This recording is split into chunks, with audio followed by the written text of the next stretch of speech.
নমস্কার প্রিয় দর্শক বন্ধুরা, জ্ঞান ভাণ্ডারের পক্ষ থেকে আমি শ্রী সন্তু চক্রবর্তী সকল ধর্মপ্রাণ মানুষের এই চ্যানেলে স্বাগত জানাচ্ছি।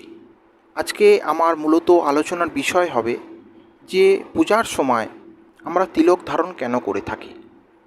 দেখুন, আমরা যে সকল দেবদেবীর আরাধনা করে থাকি, ঈশ্বর তথা সর্বশক্তিমানের পূজা করে থাকি, এক কথায় যদি আমরা বলি, ঈশ্বর তথা সর্বশক্তিমানকে প্রসন্ন করার বা খুশি করার বা তাদের কৃপাদৃষ্টি পাওয়ার জন্যই কিন্তু আমরা নানান ধরনের উপাচারের মাধ্যম দিয়ে তাদের পূজা করে থাকি। একদম অতীব সংক্ষিপ্তভাবে যদি বোঝানো যায়, তার মানে হচ্ছে এইটা যে তাদের কৃপাদৃষ্টি যদি আমাদের প্রতি পড়ে, আমাদের সব কিছু শুভ হবে, আমাদের সন্তানাদি ভালো থাকবে, আমাদের ব্যবসা ভালো চলবে, কর্মস্থলের আমাদের নানানভাবে উন্নতি লাভ করব, এই সকল কথা মাথায় রেখেই আমরা নানান উপাচারের দেবদেবীদের প্রসন্ন করার জন্য নানানভাবে আমরা উপাচার করি। এবং তিলক ধারণও কিন্তু পূজার একটি বিশেষ অঙ্গ বা উপাচার হিসেবে ব্যবহৃত হয় বা বলা হয়। আমরা সকলেই কম বেশি জানি যে প্রত্যেকটি দেবদেবীর কিন্তু পূজার ধরন, মন্ত্রপাঠ পদ্ধতি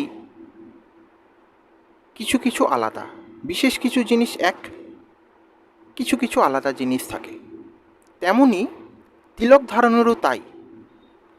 আমরা যখন মহাদেবের পূজা করে থাকি, আমরা সকলেই জানি যে মহাদেবের ত্রিপুণ্ডু অর্থাৎ তিনটে দাগের মতন কপালে নিচ থেকে মধ্যিখান দিকে আরেকটি ত্রিপুণ্ডু আকারে আমরা তিলক ধারণ করি। আমরা যখন শ্রী বিষ্ণু নারায়ণের পূজা করে থাকি, ইউয়ের আকৃতি, মধ্যিখানে একটি ফোঁটা দেওয়া থাকে। আমরা যখন কোনো শক্তির পূজা করি বা শক্তির আরাধনা করি, তখন গোল তিলক ধারণ হয়।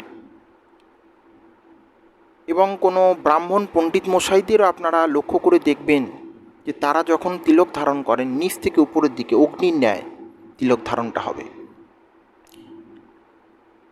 তো এই তিলক ধারণটা আমাদের পূজার একটি বিশেষ অঙ্গ এবং উপাচার হিসেবেই আমরা মেনে থাকি, এবং সেটিকেও আমরা কিন্তু ভক্তি ভরে সেই জিনিস আমরা পালন করি।